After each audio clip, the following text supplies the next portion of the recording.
Hello, and welcome to Book Talk with Uplifting Impact, where we are going to be chatting it up about my new book, Actions Speak Louder. I am so excited that this book is about to come out into the world May 31st of 2022. And in the coming weeks, what we've decided to do is to discuss some of the more personal sides of this book and really to talk about what this book, this Actions Speak Louder book is all about and break down how this is the guidebook for diversity, equity, and inclusion for all professionals. So, our guest today is no stranger to diversity, equity, and inclusion. She is our very own Tamyra Ramsey. We are so excited to have her with us today, and she's going to kind of get us ready to jump into this conversation about Actions Speak Louder. Well, thank you for the introduction, Deanna, and I'm so excited to be able to even have this conversation with you. And hello, everyone, and welcome to the Uplifting Impact podcast. Like Deanna had already mentioned, my name is Tamyra, and I am the Diversity, Equity, and Inclusion Coordinator here at Uplifting Impact. And so we have a very special episode for you all this week. Like Deanna mentioned, it's centered around her upcoming book, Actions Speak Louder. And one of the things that I love most about diversity, equity, and inclusion and about the DEI space is us being able to have these conversations around what it means to create spaces for underrepresented people and what it means to elevate voices and for marginalized communities to feel seen and feel heard. And so I'm so happy to have this conversation with Deanna today. And so we'll sit down and we'll ask her some of the most pressing questions about the book to find out what inspired her to write it, what inspired her to think about what has been called the DEI blueprint for leaders and teams who are ready to turn their energy into a concrete DEI plan. So Deanna, I don't know if you have your coffee, but I have my tea, and I would encourage all of you to pick up your glass of your favorite drink. And we're gonna get started with some of our pressing questions for Deanna today.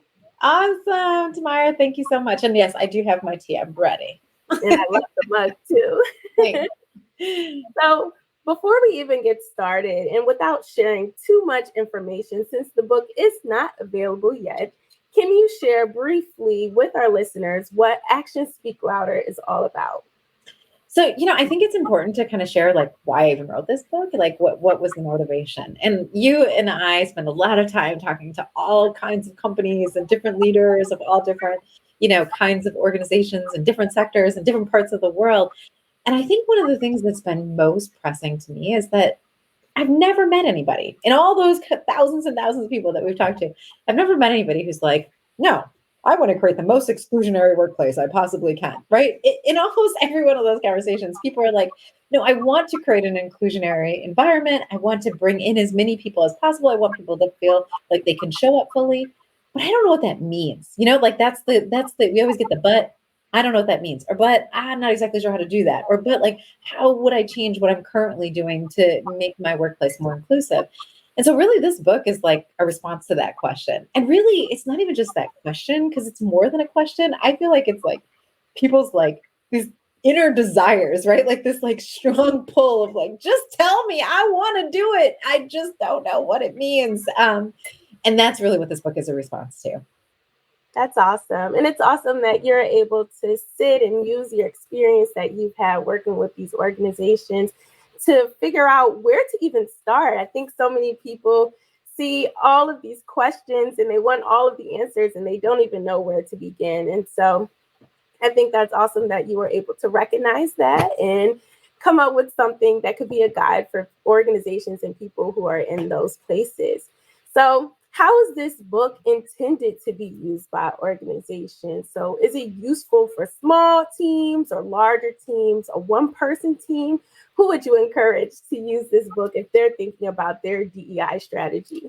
Well, I think it's actually really a great book for everyone. And I'm not saying that as a cop-out. I'm saying that because like I genuinely tried to write it that way, right? The idea is that this is something that you could pick up, you could read it with your teams, you could work through it as a group and say, hey, where do we want to focus? What did we learn from it? What's something that we think that we could implement in our organization or on our team, in our department right away? But I also think it's really effective for somebody who is a leader, who's a team of one and who really wants to be able to influence the spaces around them, but isn't exactly sure what that looks like, right? Like, what could I do? I don't have that title. I don't run that department. I don't, I'm not the head of the organization, or maybe I am all those things, but I don't know how to direct people. And so I think it's written in a way that allows for you to think and show up the way that you are and in the roles that you're in and the position that you're in. We talk a lot about this like idea of the fact that everybody has a sphere of influence, right? Like everybody has some space that is carved out for them that they get a chance to show up in and make a difference in. But what do you do when you get into that sphere of influence? How do you use that power? And so the book is really designed to help you start thinking and asking the questions and doing some of the like practice exercises that allows for you to flesh that out a little bit more. How am I using my power and in what spaces can you do that? And I love how you emphasize the power of the individual and the power that we have, whether we're in a DEI position in our organizations or in life or not. And so, as we're talking about the individual and the power that you hone as a person, as an individual person, what is your story or your reason behind Actions Speak Louder? Yeah, I mean, I think in addition to just like seeing how this is impacting other people, I also have a personal connection here, right? I have been in all kinds of organizations in all different sizes. My career has been so eclectic. I was just talking to somebody a little while ago about helping run and get a technology company started, but then I was talking to somebody else yesterday about being the principal of a middle school, and then someone else just a little while ago about being the CEO of a big corporation. So I've been in all of these different spaces in my own career, and I think that one of the things that was so frustrating to me being in these different roles, whether I was in leadership or whether I was on the team or wherever or on the board, was the very fact that I felt so many occasions that there could be something that was easy to do, but nobody had the courage to do it. Or if it wasn't even about courage, nobody had the tools to do it, right? Nobody had the tools to be able to say, wait a minute, if we talk to people this way, they might not want to stick around. Right? What can we do that would change the way that we approach our retention or approach our recruiting, or that would allow for people to find themselves in this space and really bring their talents to bear? Right? I saw this happening in my own personally, I saw this happening. So I was the recipient of this, but I also saw this happening with other people where I'm like, no, you just lost some of your best talent. You didn't have to lose. If you'd just done these couple little things, right, they would have stayed.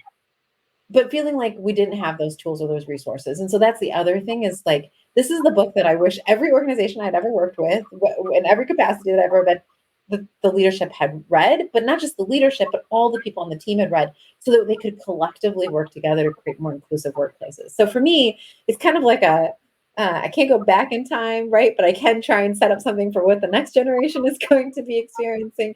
And so for me, it's kind of that too, right? Like, how do we put some of these core skills in place so that people's experiences in their workplaces are just very different? Wow, that's awesome. And you talked a little bit too about how some of your personal and professional experiences and interactions really gave you tools to want to and inspired you to want to write this book, to write Actions Speak Louder. And so, who did you have in mind as you were going through this process and as you were envisioning and writing Actions Speak Louder? I know we talked a little bit about leaders within organizations, but who did you have in mind? What was the audience you had in mind as you were writing this book? I was really thinking about the person who was like, you know what? I want to do this work. I want to be part of the solution, and I want to do it right now. I'm tired of sort of sitting back. I'm tired of just feeling like I'm consuming information, but not necessarily making any substantive changes. So this is for the person who's like, yeah, I'm ready to move, right? I'm ready to make some transformation. I'm ready to see some impact from the things that I'm learning or the things that I'm doing. I'm ready to change and upskill myself in what it means to be part of this inclusion revolution, right? Like, I want to be a part of it. I think it's for people who are ready to step off of the sidelines and really get into that action. Actions speak louder, Tamyra. And that's perfect, because my next question for you is, why did you choose the title Actions Speak Louder for this book? There's so many different things that went into the title of the book. There were so many people that I talked to along the way, so I can't assume all the credit for coming up with the title. But the reason why I knew it was the right one is because at the end of the day, it's true, right? My father used to say this all the time. he would say, Deanna, I would say, I love you, Daddy. And he would say, oh, okay. And I would be like, why didn't you say I love you back? Like, what's going on? And he used to always say, well, if you can't tell by my actions, then I'm doing something wrong. I always want my actions to speak louder. And that just really stuck with me, right? Like, I tell people I love them all the time because I do really love a lot of people, and I want them to know that. And I'm still on my dad about that too, right? Like, I don't know that that's the right sentiment to be using with your kid. Like, okay, Dad, if you're listening, like this is an ongoing conversation. However, I do think that to some degree that is right, right? I should be able to look at you and look at what you're doing in a day-to-day practice, and how you show up and how you let other people show up. And I should be able to see whether you're inclusionary. It should be clear as day. And I think that that sometimes is not the case, right? We say we really want to be inclusive, but then we're acting in a very different kind of way. And so for me, this was an opportunity to say, like, okay, we've heard a lot of people say, I'm for it. I want to do this. Sign me up. Here's my checkbook. Here's my, some of my time. Here's me learning. But at the end of the day, what's really going to make the difference is when we get out of those individual kinds of things and really get into this collective space where we are taking steps, where we are taking action, where I can see what you're doing and know, yeah, you actually do believe in inclusion, not just because you say you do, but because what you're doing, your actions are actually speaking for you. Yeah, I love the emphasis on your action, whether it's you as an individual or an organization. I love how you just articulated that. So, what makes actions speak louder stand out or different from similar DEI books that are already out here? So first of all, I just want to give a big nod and shout out to the other DEI books that are out here. I mean, I can't I'm a voracious reader, just generally speaking, but there is so much talent in this space. I'm very grateful for all of the people I get to be able to be amongst now, right? As this book comes in. But what I was trying to do is not just be, doing the same thing as everybody else, but really doing something that would complement some of the other really great work that's out there. And I think one of the biggest things about this book that was at the very beginning has always been in my mind is, how do I make it practical? Right? Like, how do I literally make this a guidebook, like something that somebody could pick up, read a chapter, put it back down, and start making change right away? And for me, that is one of the key differentiators, because I do think that there's a lot of books out there about theory that are so important, about history, so important, about sociology, so important. But really trying to pull, those components together and give people tangible things to do, right? You read the book today, your tomorrow should look different. To me, that's the real measure of success. It's not how many books we sell. It's not, whose list we get on. The real measure of success is are people able to read it and then change their actions and their behaviors right away? So I think that's the key differentiator of the book. That's awesome. Being able to directly and just go all in and implement the things that you speak about throughout Actions Speak Louder. And so if you could encourage anyone to read Actions Speak Louder, what would you tell them they could expect to learn from it? So I think there's some hard questions in that book, right? There's activities that allow for you to really press your own thinking and really push into some of the things that maybe might be holding you back in creating these kind of inclusive workplaces. So I think the one thing is, you will find it challenge. It won't be challenging to read it. It's a simple read, but the content in it will challenge you to really think about where you are, where you want to go, and maybe things that are getting you stuck. So that's one thing. You can expect that you're going to be thinking. I think the second thing that you can expect is that it will be direct, right? So this is not meant to be everything you've ever thought about, we're answering every single question. No, this is meant to be this is how you can get started on a really strong pathway. This is how you can lay your foundation. And even if you think you have a foundation, this is how you can check whether or not your foundation is strong, or as strong as you think it is. And so those are two things that I think are important. One, the challenge, and two, no, you're going to be able to do some things. You will be able to put some stuff into action right away. Awesome. And what would you say to those leaders or to people who are maybe a little hesitant about implementing the things that you speak about in Actions Speak Louder, or hesitant about reading the book and really getting to work based off of the things that you recommend in your book? So, I think this is the thing.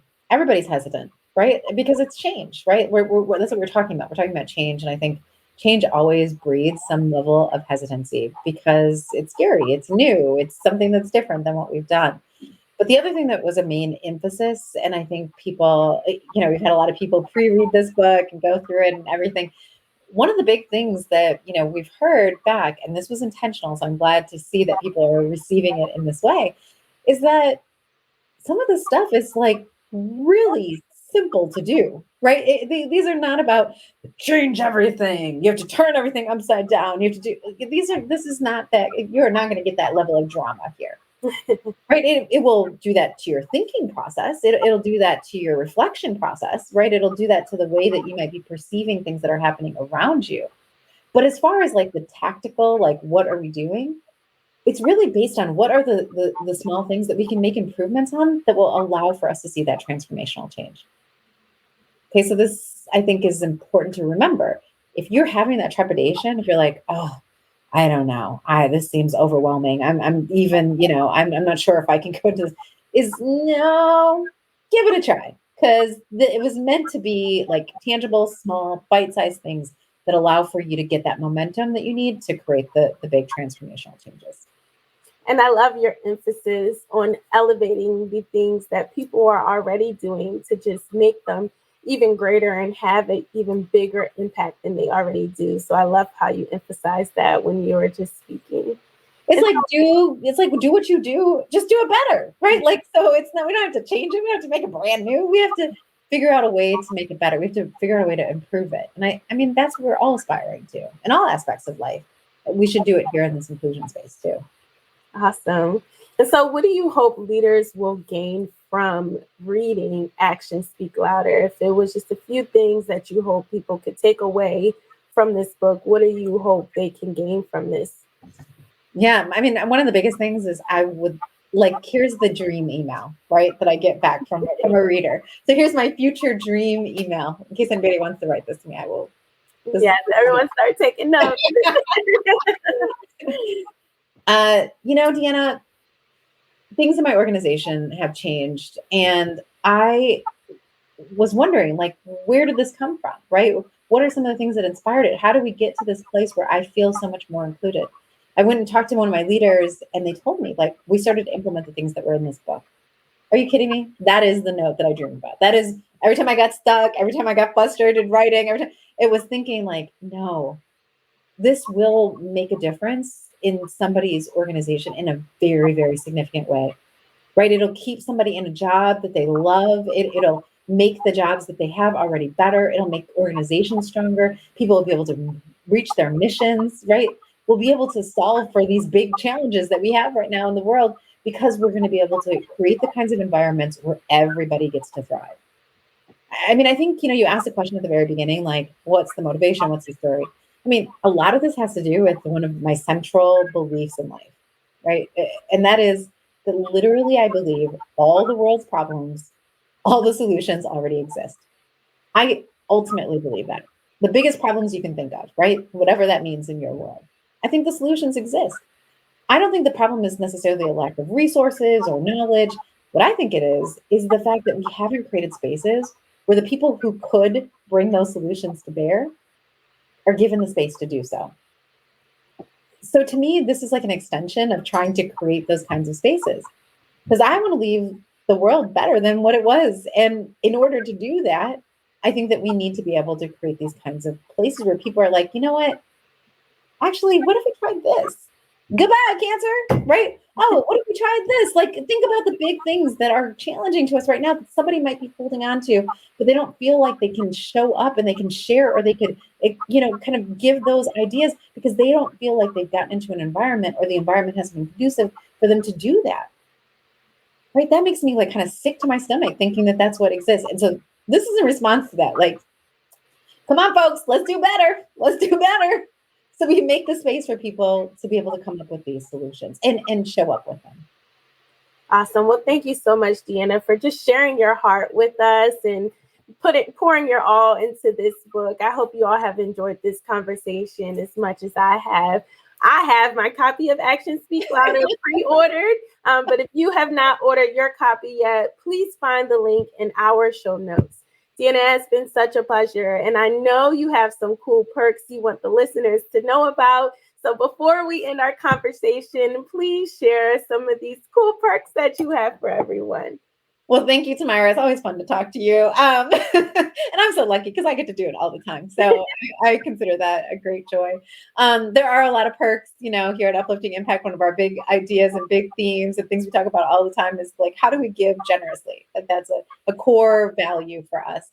And so as we were thinking about the book, hopefully from the first page to the last page, you're like, oh, there's another nugget, right? Which giving generously, like lots and lots of ideas.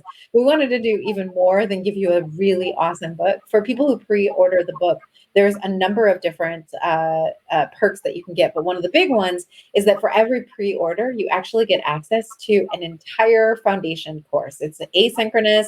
You can go online whenever you want. You could share with whoever you want, but it's a way for you to engage in some of the content before the book even comes out. So that's really cool. There's awesome videos that go along with and kind of set you up to really have a strong understanding of what's in the book. The other thing is that I'm going to be doing some Ask Me Anything sessions. So if you sign up for the book, you actually get, or purchase at least one book, you get to go to the Ask Me Anything sessions for free. And if you purchase 5 or more books, you get even more perks. I'm not going to tell you what all those are, but you get even more perks. So if you're interested in doing any of those things, and believe me, they're fun, they're awesome. If you're interested in any of those things, you can just go to the website and you'll see all the information on how to get access to all of those perks. Well, thank you so much, Deanna, for always giving generously. And we will place the link to redeem your perks in the show notes as well. Deanna, has been so fun diving into Actions Speak Louder with you. And I can't wait to physically have this book in my hands on May 31st. So I can you. it's possible. And you can pre-order yours today too.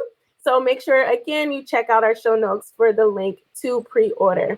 Thank you, everyone, for enjoying and joining us for a book talk with us this week on Uplifting Impact's podcast. And before you go, if you're listening from social media, please comment hashtag the DEI guide underneath this post. Come back in 2 weeks for our next book talk and check out the show notes for other platforms to listen on. Thank you so much again, Deanna. Thank you, Tamyra. This is awesome. Have a good one, everyone. Bye.